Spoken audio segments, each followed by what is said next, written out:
wabarakatuh. Perkenalkan, nama saya Saputra Diki Kurniawan, NIM 167. Di sini saya akan menjelaskan sedikit tentang uang dalam perspektif ekonomi. Selanjutnya, pengertian uang.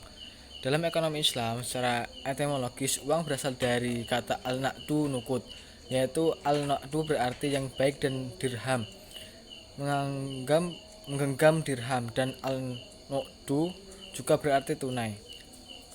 Kata nuqdu tidak berasal dari Al-Quran dan hadis karena bahasa Arab umumnya tidak menggunakan nukut untuk menunjukkan harga.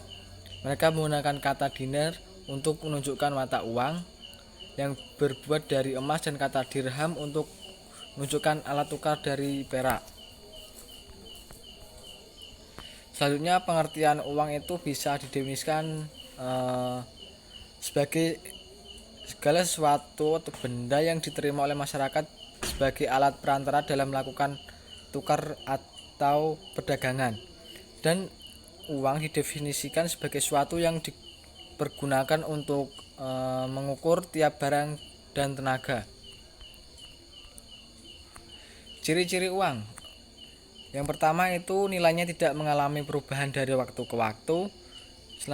Yang kedua, mudah dibawa. Yang ketiga, mudah disimpan tanpa mengurangi nilainya. Yang keempat itu tahan lama. Dan yang kelima, jumlahnya terbatas, tidak berlebih-lebihan.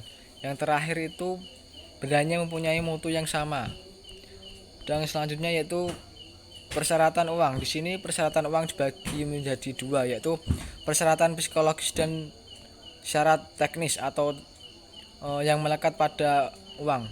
Yang pertama, persyaratan psikologis, yaitu benda tersebut harus dapat memuaskan bermacam-macam keinginan dari orang yang memilikinya sehingga semua orang mau mengakui dan menerimanya. Dan syarat teknis atau syarat yang melekat pada uang itu diterima secara umum, tahan lama, tidak mudah rusak, mudah dibagi tanpa mengurangi nilai, dan mudah dibawa, dan nilainya relatif stabil. Kemudian fungsi uang. Uang yang ada 4, yaitu uang sebagai alat satuan hitung. Yang kedua, uang sebagai alat penukar. Yang keempat, uang sebagai penimbun kekayaan. Dan yang terakhir, uang sebagai standar pencicilan utang. Uang sebagai alat satuan hitung itu sebagai satuan hitung itu, satuan hitung dalam hal ini dimaksud sebagai alat yang digunakan untuk menunjukkan nilai dari barang-barang dan jasa yang dijual belikan. Yang kedua itu sebagai alat penukar. Fungsi uang sebagai alat penukar itu karena adanya uang tersebut, orang tidak harus menukar barang yang diinginkan dengan barang yang diproduksinya, tetapi langsung menjual produksinya di pasar, dan dengan uang yang diperolehnya dari hasil penjualan tersebut dibelanjakan, dibelikan kepada barang-barang yang diinginkan. Yang ketiga itu sebagai penimbun kekayaan. Jadi fungsi uang ini berkaitan dengan dua fungsi di atas, yaitu karena uang ternyata berfungsi sebagai alat kesatuan hitung dan alat penukar, maka uang pada dirinya menyimpan satuan nilai sehingga orang ingin menyimpan sebagai kekayaan. Yang terakhir itu sebagai standar pencicilan utang. Uang juga berfungsi sebagai standar untuk melakukan pembayaran di kemudian hari, pembayaran berjangka atau pencicilan utang. Jadi pada intinya uang melayani tujuan pokoknya sebagai roda utama sirkulasi alat tukar perdagangan.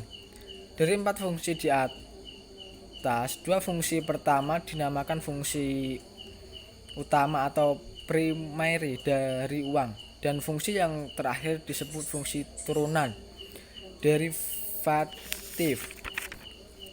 Dan selanjutnya itu jenis-jenis uang. Jenis uang di sini ada 3, uang barang, commodity money, dan yang kedua uang tanda atau uang kartal, token money. Yang ketiga uang giral, deposit money. Uang kartal terdiri dari uang Uang barang. Uang barang atau alat tukar yang memiliki nilai komoditas atau bisa diperjualbelikan apabila barang tersebut digunakan sebagai uang. Namun tidak semua barang bisa menjadi uang. Selanjutnya itu uang kartal. Uang kartal terdiri dari uang kertas dan uang logam. Uang kartal adalah alat bayar yang sah dan wajib diterima oleh masyarakat dalam melakukan transaksi jual beli sehari-hari.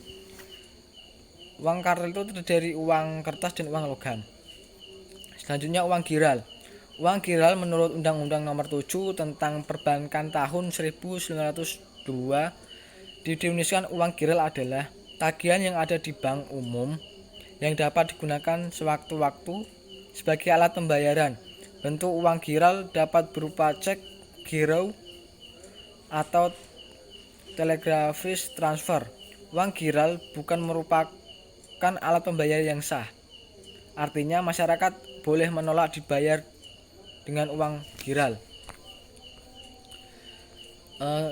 Selanjutnya uang dalam sistem ekonomi Islam. Dengan adanya keberadaan uang, hakikat ekonomi dalam perspektif Islam dapat berlangsung dengan lebih baik, yaitu terpelihara dan meningkatnya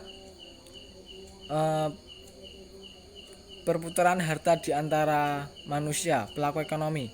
Dengan keberadaan uang, aktivitas zakat, infak, sedekah, wakaf, dan lain-lain dapat lebih lancar terselenggara.